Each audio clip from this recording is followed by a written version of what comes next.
وہی ہوا جس کا ڈر تھا۔ ابھی اس نے اندر قدم رکھا ہی تھا کہ پھپھو شروع ہو گئے۔ شاید انہیں چچی سے معلوم پڑ گیا تھا اس کے جانے کا۔ مل گئی فرصت سیر سپاٹے سے، بیوی تو کچن کو بھی دیکھ لو۔ وہ سرد سانس خارج کر کے بغیر جواب دیے کچن میں چلی گئی۔ وہ ان کو یہ نہیں کہہ سکتی تھی کہ مروہ بھی تو سارا دن اپنی دوستوں کے پاس گزارتی ہے۔ کھانا ٹیبل پر لگا کر وہ سب کو بلانے چلی گئی۔ ساجد صاحب بزنس میں کسی مسئلے کے لیے لاہور گئے ہوئے تھے۔ معمول کے مطابق اس نے سب کے لیے ناشتہ بنایا۔ سب خاموشی سے ناشتہ کر رہے تھے۔ مروہ نے شہری کو سمیر کے بارے میں بتایا۔ شہری، وہ بہت شرمندہ ہے اپنی اس دن والی حرکت پر۔ اس نے آہلہ کی طرف دیکھ کر کہا، جس کا چہرہ خوف سے سفید پڑ گیا۔ اس کے سفید چہرے کو دیکھ کر وہ مکاری سے مسکرائی۔ دیکھو شہری، یہ سب تو ہمارے سرکل میں عام ہے۔ تم لوگ کس کی بات کر رہے ہو؟ ابھی مروہ آگے کہتی کہ پھپھو نے آہلہ کے چہرے کا اڑتا رنگ دیکھ کر مشکوک لہجے میں پوچھا۔ مروہ نے ساری بات بتا دی اور ریلیکس ہو کر دیکھنے لگی، کیونکہ آگ تو وہ لگا چکی تھی، اب بس تماشا دیکھنا چاہتی تھی۔ اس نے بات جان بوجھ کر اس وقت کی تھی جب سب موجود ہوں۔ وہ جانتی تھی کہ یہ بات جب مامی اور امی کو پتہ چلے گی تو وہ اسے خوب سنائیں گے۔ پھپھو آہلہ کی طرف بڑھی۔ شیروز نے ان کے ارادے کو سمجھ کر جلدی سے کہا، اس میں اس کا کوئی قصور نہیں ہے۔ وہ تو کمرے میں جانا نہیں چاہتی تھی، لیکن میں نے ہی اسے کھانا سرو کرنے کے لیے روک لیا تھا۔ وہ شیروز کے پیچھے تھر تھر خوف سے کانپ رہی تھی۔ تم نہیں جانتے اس گھنی میسنی کو۔ ضرور اس نے ہی اس لڑکے کو اشارہ دیا ہوگا، ورنہ وہ کیوں اس کے پیچھے آتا؟ یہ کون سا حور پری ہے کہ اس کے اشارے کے بنا ہی وہ اس کے پیچھے آ گیا؟ ضرور اس منحوس نے ہی کوئی اشارہ دیا ہوگا۔ انہوں نے اسے اس کے پیچھے سے نکالتے ہوئے کہا۔ پھپھو میرے بال چھوڑ دیں، اس نے درد سے کہراتے ہوئے اپنے بال ان سے چھڑاتے ہوئے کہا۔ اب بڑا درد ہو رہا ہے، تب شرم نہ آئی جب اس لڑکے کو کچن میں بلوایا تھا؟ چچی نے بھی اپنا حصہ ڈالا۔ وہ بے یقینی سے ان کے خود پر لگائے الزامات سن رہے تھے۔ اسے اتنا تو پتہ تھا کہ وہ اسے پسند نہیں کرتی، لیکن کیا وہ اس کے کردار کو لے کر اتنی بے یقین تھی؟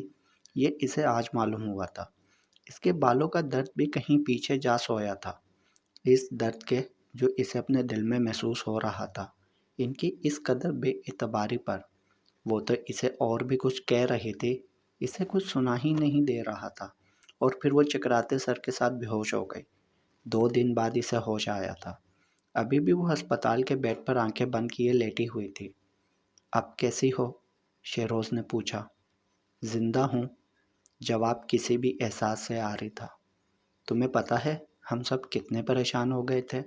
بابا بھی تمہارا سن کر آ گئے ہیں واپس، ابھی تھوڑی دیر پہلے گھر گئے ہیں۔ اس نے کوئی جواب نہ دیا تو وہ اور شرمندہ ہو گیا۔ وہ اس سب کا ذمہ دار خود کو سمجھ رہا تھا۔ چاہے وہ کتنا ہی اسے ناپسند کرتا تھا، لیکن اسے اس پر اعتبار تھا کہ وہ کبھی کوئی ایسا کام نہیں کر سکتی جس سے ساجد صاحب کا سر شرمندگی سے جھک جاتا۔ آہلہ، میں مروہ کی طرف سے معافی مانگتا ہوں، اس کا بھی ایسا کوئی ٹینشن نہیں ہوگا۔ وہ استزادہ ہنسی۔ آپ کو میری کیوں فکر ہو رہی ہے؟ آپ کو بھی باقی سب کی طرح افسوس ہونا چاہیے کہ میں زندہ بچ گئی۔ ایسی کیوں باتیں کر رہی ہو؟ مجھے کچھ دیر اکیلے رہنا ہے۔ اس نے منہ دوسری طرف کر لیا۔ تم نے ماما اور پھپھو کے سامنے اس واقعے کا ذکر کیوں کیا؟ اس نے مروہ کا بازو اپنی گرفت میں لیتے ہوئے سوال کیا۔ وہ جو پارٹی پر جانے کے لیے تیار ہو رہی تھی، اس اچانک افتاد پر گھبرا گئی، پھر سنبھل کر اپنا بازو اس سے چھڑواتی ہوئی بولی، مجھے کیا پتا تھا یہ سب ہو جائے گا؟ مجھے تو خود گلٹی فیل ہو رہا ہے کہ مجھے یہ بات ان کے سامنے نہیں کرنی چاہیے تھی۔ اس نے معصوم سی شکل بنائی۔ کیسی ہے اب وہ؟ ماموں بتا رہے تھے ہوش آ گیا ہے اسے۔ ہاں آ گیا ہے، لیکن وہ اس وقت سخت خفا لگ رہی ہے۔ ہم جتنا بھی اسے برا بھلا بولیں، لیکن یہ میں نے کبھی نہیں چاہتا۔ تمہیں پتہ ہے اسے نروس بریک ڈاؤن ہوا تھا، اور مجھے ایسا لگ رہا ہے جیسے اس کی وجہ میں ہوں۔ وہ سچ میں شرمندہ لگ رہا تھا۔ مجھے بھی اس کے ساتھ ہمدردی ہے، لیکن اس میں تمہارا کوئی قصور نہیں ہے، اس نے مصنوعی ہمدردی سے کہا۔ میرا ہی قصور ہے مروہ، اگر اس دن میں اس کمینے کو نہ بلاتا تو آج وہ ہسپتال نہ ہوتی، وہ سخت شرمندہ دکھائی دے رہا تھا۔ اچھا اسے چھوڑو، بتاؤ میں کیسی لگ رہی ہوں؟ اسے اس کا ذکر پسند نہ آیا تو بات بدل دی۔ تم کہاں جا رہی ہو؟ اس کے حلیے کو دیکھ کر کہا۔ بلو پینٹ پر ریڈ شرٹ پہنے، ڈارک ریڈ لپسٹک لگائے، بال کھلے چھوڑے، وہ کسی کا بھی ایمان ڈگمگانے کو تیار کھڑی تھی۔ اس نے اس کا سوال نظر انداز کیا۔ دوست کی طرف جا رہی ہوں، اس کے جواب دینے پر اس نے منہ بسورا۔ ہمیشہ کی طرح پیاری لگ رہی ہو، اس نے اس کی بالوں کی لٹ کو پکڑتے ہوئے کہا۔ مروہ تو اس کی تعریف پر کھل اٹھے۔ اس سے پہلے کہ وہ کوئی گستاخی کرتا، ساجد صاحب نے دروازہ نوک کیا۔ مروہ کا موڈ خراب ہو گیا۔ شیری نے اسے دور کر کے دروازہ کھولا تو سامنے بابا کھڑے تھے۔ ارے برخودار، تم یہاں؟ تم تو اسپتال تھے، انہوں نے حیرانگی سے پوچھا۔ جی بابا، میں اسپتال میں ہی تھا۔ آئلہ کو نرس نے انجیکشن لگا دیا تھا تو وہ سو گئی، میں نے سوچا تب تک گھر کا چکر لگاؤں۔ صحیح، اور بیٹا تم کیسی ہو؟ انہوں نے مروہ کے سر پر ہاتھ رکھا۔ میں بالکل ٹھیک ہوں ماموں جان۔ اس کو کیا ہونا تھا بابا؟ یہ سوال تو آپ کو مجھ سے پوچھنا چاہیے تھا۔ کیوں بیٹا جی؟ انہوں نے حیرانگی سے پوچھا۔ کیونکہ آپ کی اس بھانجی پلس میری کزن کم چڑیل نے میرا سارا خون پی لیا۔ دیکھیں تو میں کتنا کمزور ہو گیا ہوں۔ اس نے مسکینی صورت بنائی۔ وہ اس کے جواب پر ہنس دیے۔ بھائی یہ تو تم دونوں کا معاملہ ہے، مجھ بوڑھے کو تو اس سے دور ہی رکھو، انہوں نے مسکرا کر کہا۔ آپ کہاں سے بوڑھے ہیں ماموں؟ اس ایج میں بھی آپ اتنے ہینڈسم لگتے ہیں کہ آپ کے لیے تو آج بھی رشتوں کی لائن لگ جائے، اس نے شرارت سے کہا۔ یہ بات اپنی مومانی کے سامنے مت کرنا، نہیں تو مجھے گنجا کر دیں گی، انہوں نے مسکینی شکل بنائی جیسے کہ وہ سچ میں گنجا کر دیں گے۔ اب ایسی بات بھی نہیں ہے بابا، میں ماما کو بتاؤں گا۔ آیا بڑا اپنی ماں کا چمچہ، انہوں نے برا سا منہ بنایا تو وہ دونوں ہنس دیے۔ ایک دن اسے انڈر آبزرویشن رکھ کر ڈاکٹرز نے آج اسے ڈسچارج کر دیا تھا، اور ساتھ ہی تنبیہ بھی کی تھی کہ اسے ہر ٹینشن سے دور رکھیں، نہیں تو ان کی صحت کے لیے خطرہ ہو سکتا ہے۔ گاڑی اپنی منزل کی طرف رواں تھی۔ ایک بار پھر اپنی ذات پر لگے تمام الزامات یاد کر کے آنسو ابل ابل کر آنکھوں سے نکل رہے تھے۔ ساجد صاحب تو پریشان ہو گئے کیونکہ یہ اس کے لیے نقصان دہ ثابت ہو سکتے تھے۔ ارے بیٹا تم پریشان مت ہو، لوگ تو ہوتے ہی ہیں باتیں کرنے کے لیے، ان کی باتوں کو دل پر نہیں لگاتے۔ انہیں بتایا گیا تھا، کسی محلے کی عورت نے اسے طلاق کا طعنہ دیا، جس کو اس نے دل پر لگا لیا اور اپنی طبیعت خراب کر لی، اسی کے مطابق سمجھایا۔ آہلہ سمجھ گئی کہ ان سے بات چھپائی گئی ہے، اس نے بھی اس ڈر سے نہ بتایا کہ کہیں وہ بھی اسے ہی نہ الزام دیں۔ گھر پہنچتے ہی اسے اس کی طبیعت کے پیش نظر کمرے میں پہنچا دیا گیا تھا۔ چچی اور پھپھو نے بھی چچا کی وجہ سے مروتن پوچھ لیا تھا۔ مجھے سچ میں نہیں پتا تھا کہ یہ سب ہو جائے گا، ورنہ میں کبھی یہ بات نہ کرتی، انہوں نے جھوٹی ہمدردی دکھائی۔ کوئی بات نہیں، اس نے کہا۔ شہری، اسے آرام کی ضرورت ہے، ہم چلتے ہیں تاکہ وہ آرام کر سکے۔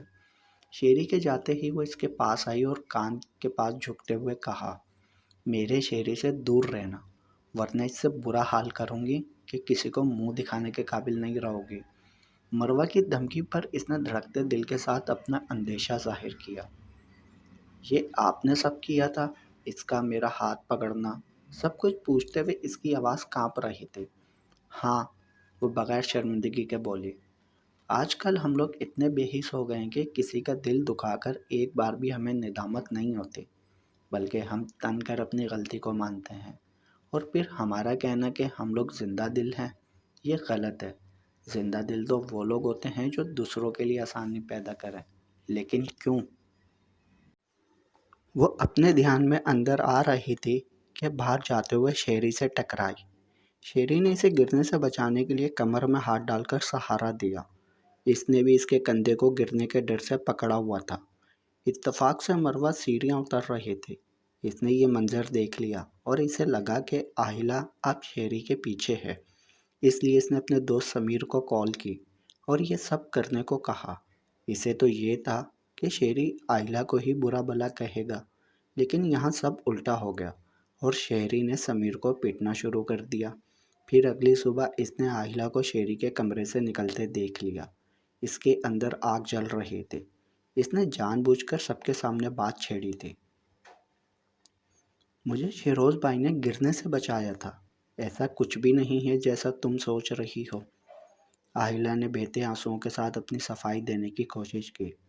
اب تو تم بہانے بناؤ گی ہی، لیکن میں پھر بھی وارن کر رہی ہوں، شہری سے دور رہو۔ وہ اسے انگلی اٹھا کر وارن کرتی چلی گئی۔ آہلہ کو آج شدت سے اپنے والدین کی کمی محسوس ہو رہی تھی۔ وہ ان کی تصویر کو تکیے کے نیچے سے نکال کر پھوٹ پھوٹ کر رو دی۔ اسے گھر آئے 2 دن ہونے کو تھے۔ چچی اور پھپھو اس کے بعد سے اس کے کمرے میں نہیں آئی تھی۔ کھانا وغیرہ اس کے کمرے میں ہی آ جاتا تھا، اور چچی نے بھی اسے کام کے لیے نہیں بلایا تھا، شاید چچا کی وجہ سے۔ آج چچا اسے ناشتہ کے لیے بلانے آئے تھے کہ وہ سب کے ساتھ ناشتہ کرے۔ وہ چچا کے ساتھ ٹیبل پر آئی تو اسے دیکھ کر چچی، پھپھو اور مروہ کا منہ بن گیا تھا، لیکن چچا کی وجہ سے کسی نے کچھ نہ کہا۔ وہ ناشتہ کر کے برتن اٹھانے لگی تھی کہ چچا بولے، بیٹا آپ کو آج سے کام کرنے کی ضرورت نہیں ہے۔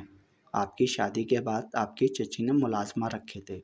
اس نے ہاتھ روک کر چچی کو دیکھا، جنہیں یقیناً ان کی بات پسند نہ آئی تھی۔ لیکن ساجد صاحب شادی سے پہلے بھی یہی کام کرتی تھی۔ وہ تو اس کی شادی پر میں نے ملازمہ رکھی تھی، تو اس کے آنے کے بعد میں نے اس کی چھٹی کر دی۔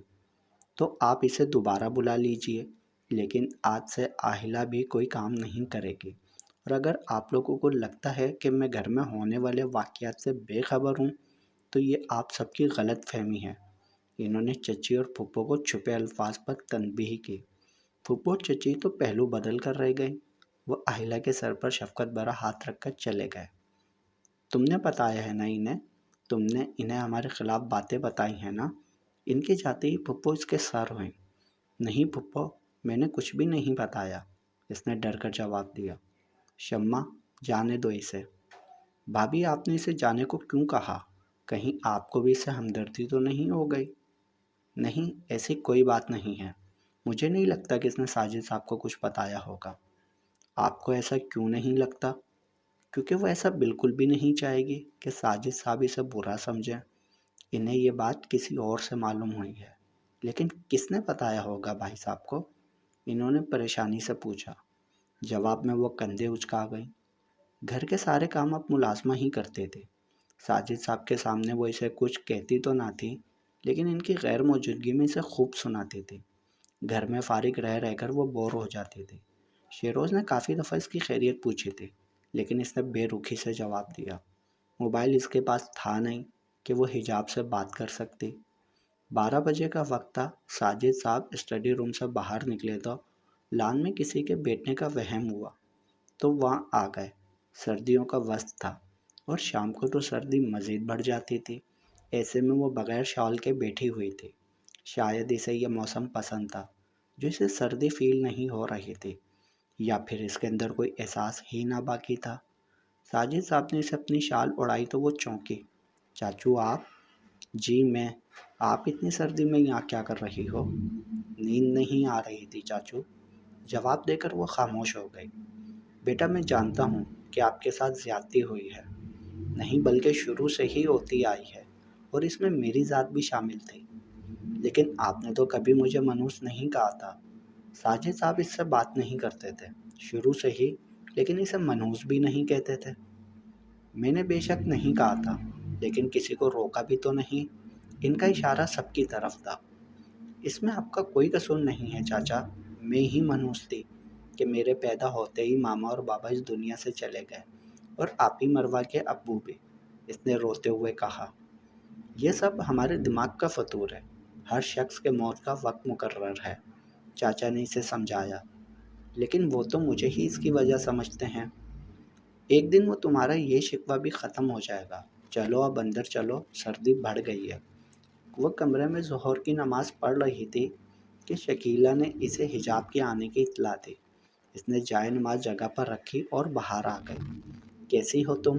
اس نے آگے بڑھ کر حجاب کو گلے لگایا۔ اسے دیکھ کر پھپھو منہ بنا کر وہاں سے چلی گئی۔ میں ٹھیک ہوں، تم کیسی ہو؟ میں بھی ٹھیک ہوں، آؤ کمرے میں چل کر بات کرتے ہیں۔ شکیلہ خالہ، میری چائے کمرے میں لے آئیے گا۔ G B B G. خالہ کتنی دفعہ کہا ہے مجھے بی بی جی مت بولا کریں، اس نے خفگی سے کہا۔ ٹھیک ہے بیٹا جی، وہ مسکرا دی۔ پیچھے شکیلہ خالہ اسے ڈھیروں دعائیں دیں۔ تمہیں میری یاد کیسے آ گئی؟ وہ شکوہ کنا ہوئی۔ ایسی بات نہیں عائلہ، تم جانتی تو ہو اپنی پھپھو چچی کو، انہیں تمہارا کسی سے ملنا اور کسی کا تم سے ملنے آنا پسند نہیں ہے، اس لیے میں نہیں آئی۔ تو پھر اب بھی نہ آتی؟ وہ ہنوز خفا تھی۔ شام کو افہام مجھے لینے آنے والے ہیں، ان کو کمپنی باہر بھیج رہی ہے کچھ عرصے کے لیے، وہ مجھے بھی ساتھ لے کر جانا چاہتے ہیں۔ 2 دن بعد ہماری فلائٹ ہے، میں نے سوچا تم سے ملتی چلی جاؤں، پھر نہ جانے کب ملاقات ہو۔ اس نے وضاحت دی۔ اب تو ناراضگی ختم کر دو۔ ٹھیک ہے، کیا یاد کرو گی کس سخی سے پالا پڑا ہے؟ شکریہ جہاں پناہ۔ وہ دونوں ہنس دیں۔ اتنے میں شکیلہ خالہ چائے لے آئی۔ اللہ تمہیں یوں ہی مسکراتا رکھے۔ انہوں نے عائلہ کو ہنستے دیکھ کر دعا دی۔ آمین۔ انہوں نے آگے بڑھ کر حجاب کو چائے پکڑائی۔ تم بتاؤ کیا کرتی ہو آج کل؟ اس نے چائے کا سپ لیتے ہوئے عائلہ سے پوچھا۔ کچھ خاص نہیں، گھر میں بور ہوتی رہتی ہوں۔ یہ معجزہ کب ہوا؟ جب سے چچا کے کہنے پر چچی نے ملازمہ رکھی ہے گھر کے کام کے لیے، تب سے۔ پھر تو کمال ہو گیا۔ تو تم اپنی بوریت کو دور کرنے کے لیے کچھ کرتی کیوں نہیں ہو؟ کیا کروں تم ہی بتا دو، کیونکہ میں تو تھک گئی ہوں سوچ سوچ کر۔ تم نے اپنی ڈگری کیا صرف چاٹنے کے لیے رکھی ہے؟ کیا مطلب؟ وہ ناسمجھی سے بولی۔ بدھو اس کو استعمال میں لاؤ۔ اس نے اس کے سر پر چپت لگائی۔ ابھی بھی نہیں سمجھی حجاب؟ حجاب اس کی عقل پر ماتم کرنے کا دل چاہا۔ ارے میری عقل سے پیدل پیاری دوست، میں یہ کہنا چاہ رہی ہوں کہ تم کہیں جاب کر لو۔ تم جانتی ہو مجھے جاب وغیرہ میں کوئی انٹرسٹ نہیں ہے۔ تو اب انٹرسٹ لے لو۔ وہ بازیں دھوئے۔ اس نے اسے گھورا۔ مجھے ایسے گھورنے سے کچھ نہیں ہوگا۔ جو میں نے کہا ہے اس کے بارے میں سوچنا ضرور۔ اس سے تمہاری بوریت بھی ختم ہو جائے گی اور تمہارا مائنڈ بھی فریش رہے گا۔ کچھ سوچ کر اس نے پوچھا، جاب کون سی؟ کوئی بھی کر لینا۔ ویسے میری مانو تو کسی اسکول میں ٹیچنگ کر لو، اس کی ٹائمنگ بھی صحیح ہوتی ہے اور برڈن بھی اتنا نہیں ہوتا۔ شکیلہ خالہ نے حجاب کے ابو کی آمد کے بارے میں بتایا تو وہ اسے الوداع کرنے کے لیے ساتھ ہی باہر آ گئی۔ لاؤنج میں انہیں مروہ مل گئی۔ السلام علیکم، کیسی ہو مروہ؟ میں بالکل ٹھیک ہوں، تم سناؤ کیسی ہو؟ میں الحمدللہ ٹھیک۔ جا رہی ہو؟ تھوڑی دیر رک جاتی۔ نہیں، میں کافی وقت کی آئی ہوئی تھی۔ چلو ٹھیک ہے۔ پھر وہ ہاتھ ملا کر چلی گئی۔ میں بھی چلتی ہوں، اب تم اپنا خیال رکھنا اور جو میں نے کہا ہے اس کے بارے میں ضرور سوچنا، اوکے؟ تم بھی اپنا خیال رکھنا۔ کمرے میں آ کر وہ جاب کے بارے میں سوچنے لگی۔ جب کچھ سمجھ نہ لگی تو کچن میں چلی گئی۔ خالہ کوئی کام ہے تو مجھے بتائے، میں کر دیتی ہوں۔ نہیں بیٹا، سب ہو گیا ہے، یہ تو میں شیروز بابا کے لیے چائے بنا رہی تھی۔ ان کے سر میں درد ہو رہا تھا تو انہوں نے چائے کپ میں ڈالتے ہوئے کہا۔ او اچھا۔ وہ چائے لے کر کچن سے نکل رہی تھی کہ شمع بیگم نے آواز لگائی، بیٹا تم یہ شیروز بابا کو دے آؤ، اگر میں ان کو چائے دینے کے لیے چلی گئی تو دیر ہو جائے گی اور پھر بی بی جی مجھ پر غصہ کریں گی۔ انہوں نے التجا کی۔ وہ جو انکار کرنے لگی تھی ان کی پریشانی پر چپ ہو گئی۔ اسے شیروز سے کوئی خار نہ تھا، بلکہ جس طرح اس نے اسپتال میں اس کا خیال رکھا تھا وہ اس کے لیے مشکور تھی، اور اس کے دل میں اس کے لیے جو بدگمانی تھی وہ چھٹ گئی تھی۔ وہ اس سے دور دور اس لیے رہتی تھی کہ وہ دوبارہ اپنی ذات پر وہ الزام نہیں لگوانا چاہتی تھی۔ بہرحال وہ اپنی سوچوں کو جھٹکتی ٹرے میں چائے کے ساتھ درد کی گولی بھی رکھ لی۔ دروازہ کھلا ہوا تھا، یعنی وہ شکیلہ خالہ کا انتظار کر رہا تھا۔ وہ کمرے میں گئی تو وہ آنکھوں پر بازو رکھے لیٹا ہوا تھا۔ اس نے سائڈ ٹیبل پر ٹرے رکھی اور گلا کھنگارا۔ آواز پر اس نے بازو آنکھوں سے ہٹایا۔ چائے؟ اس نے چائے کی طرف اشارہ کیا۔ شکیلہ خالہ بزی تھی اس لیے میں لے کر آ گئی۔ چائے کے ساتھ درد کی گولی ہے، وہ بھی کھا لینا۔ اپنی بات کہہ کر وہ اسے بولنے کا موقع دیے بغیر چلی گئی اور وہ حیران سے اسے دیکھتا رہ گیا۔ کافی دن تک وہ اس بارے میں سوچتی رہی۔ آخر اس بوریت سے تنگ آ کر اس نے ایک فیصلہ کیا۔ چاچو میں اندر آ جاؤں؟ اس نے دروازہ نوک کر کے اجازت چاہی۔ آ جاؤ بیٹا۔ انہوں نے اسے دیکھ کر فائل بند کر دی۔ وہ شیروز کو بھی اندر دیکھ کر وہیں رک گئی۔ اس کے مطابق تو اس وقت اسٹڈی روم میں صرف چاچو کو ہونا چاہیے تھا۔ اسے ایک جگہ رکے دیکھ کر انہوں نے اشارے سے پاس بلایا۔ وہ ان کے قریب رکھے صوفے پر بیٹھ گئی۔ ایسی کیا بات ہے جو آج آپ کو اسٹڈی روم کا رخ کرنا پڑا؟ چاچو میں جاب کرنا چاہتی ہوں۔ اس نے ہمت کر کے بات شروع کی۔ وہ جو اس کے آنے پر خود کو موبائل میں بزی شو کروا رہا تھا تاکہ وہ کھل کر بات کر سکے، چونک گیا۔ بیٹا آپ کو کسی بھی چیز کی ضرورت ہے تو بتاؤ، اگر کسی نے کچھ کہا ہے تو پھر بھی بتاؤ۔ چاچو مجھے کسی چیز کی ضرورت نہیں ہے اور نہ ہی کسی نے مجھے کچھ کہا ہے۔ وہ سانس لینے کے لیے رکی۔ میں سارا دن گھر میں بور ہو جاتی ہوں، اس لیے میں جاب کرنا چاہتی ہوں اور کوئی وجہ نہیں ہے۔ اس نے ان کا ہاتھ پکڑ کر وضاحت کی۔ کس قسم کی جاب کرنا چاہتی ہو؟ اب کے شیروز نے پوچھا۔ میں ٹیچنگ کرنا چاہتی ہوں۔ اس نے پرسوچ انداز میں کہا۔ چاچو کیا آپ کی اجازت ہے؟ اس نے آس سے پوچھا۔ اگر تم یہ اپنی بوریت کو دور کرنے کے لیے کرنا چاہتی ہو تو پھر اجازت ہے۔ تھینک یو سو مچ چاچو، thank you so much, you are great. اس نے ایکسائٹمنٹ سے ان کا ہاتھ چوم ڈالا۔ شیروز تو اسے آج پہلی دفعہ اتنا خوش دیکھ رہا تھا۔ اسے ہنستے دیکھ کر اس کے چہرے پر بھی مسکراہٹ آ گئی، جس کا اندازہ اسے خود بھی نہ ہوا۔ ساجد صاحب نے اس کے سر پر ہاتھ رکھا۔ وہ جانے کے لیے پلٹی تھی کہ شیروز کی آواز پر مڑے۔ کل اپنی سی وی تیار رکھیے گا، میرے دوست کی مما کا اسکول ہے، کافی مشہور بھی ہے، میں کل آپ کو وہاں لے جاؤں گا۔ میں اپنی قابلیت پر سلیکٹ ہونا چاہتی ہوں۔ یو ڈونٹ وری، وہ تمہاری قابلیت کو دیکھ کر ہی تمہیں سلیکٹ کریں گے۔ اس کے مقابل آ کر اس کی آنکھوں میں آنکھیں ڈال کر شیروز نے کہا۔ اس کی آنکھوں میں آج اہیلا کو کچھ نیا محسوس ہوا تھا، جس کو وہ سمجھ نہ سکی اور سر جھٹک کر سر ہلا دیا۔ الارم کی آواز پر اس نے کسل مندی سے آنکھیں کھولی۔ اسے یاد آیا کہ آج اسے شیروز کے ساتھ انٹرویو کے لیے جانا ہے، تو وہ جلدی سے بستر سے اٹھے، وضو کیا اور نماز ادا کی۔ پھر انٹرویو کے لیے کپڑے دیکھنے لگی۔ کپڑے سلیکٹ کرنے میں اسے ہمیشہ ہی مشکل پیش آتی تھی۔ 5 منٹ بعد وہ کپڑے لے کر واش روم میں گھس گئی۔ اس نے ساجد صاحب کو سلام کیا تو شیروز نے اسے دیکھا۔ وہ پنک فراک کے ساتھ سفید چوڑی دار پاجامہ پہنے، پنک ہی جیکٹ پہنے، بالوں کو حجاب سے کور کیے سیدھا اس کے دل میں اتر رہی تھی۔ اسے دیکھ کر اس کے دل کی رفتار تیز ہوئی تھی، جبکہ اہیلا خاموشی سے اپنا ناشتہ کرنے میں مگن تھی۔ شیروز کی نظر بار بار اس کی طرف اٹھ رہی تھی، جسے دیکھ کر مروہ کا سیر و خون جل رہا تھا۔ وہ غصے سے ناشتہ چھوڑ کر چلی گئی۔ کسی نے بھی اس کا نوٹس نہ لیا۔ تم اپنے ڈاکومنٹس لے آؤ، تب تک میں گاڑی نکالتا ہوں۔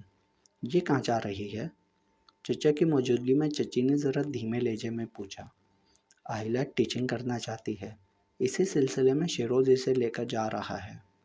ان کے سامنے تو وہ چپ ہو گئیں، لیکن دل میں ان کے اجازت دینے پر سانپ لوٹ رہے تھے۔ یہی حال شمع بیگم کا تھا۔ شمع بیگم مروہ کے کمرے میں گئی تو وہ اندھے منہ لیٹے رو رہی تھی۔ وہ جلدی سے اس کے پاس بیڈ پر بیٹھی اور اس کو سیدھا کیا۔ کیا ہوا مروہ، تم رو کیوں رہی ہو؟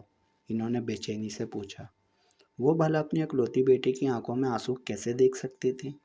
اس کی طرف سے ہنوز خاموشی تھی۔ دیکھو مروہ، کیوں مجھے پریشان کر رہی ہو؟ کچھ بتاؤ تو۔ ماما وہ اہیلا شیری کو مجھ سے چھین لے گی۔ اس نے روتے ہوئے اپنی خاموشی کو توڑا۔ ایسا تم کیوں کہہ رہی ہو؟ ماما آج صبح شیروز بار بار اسی کی طرف دیکھ رہا تھا۔ اس نے صبح کا واقعہ یاد کرتے ہوئے کہا۔ مروہ میری طرف دیکھو، انہوں نے اس کا چہرہ ہاتھوں میں بھرتے ہوئے کہا۔ تم اس بات کو لے کر رو رہی ہو؟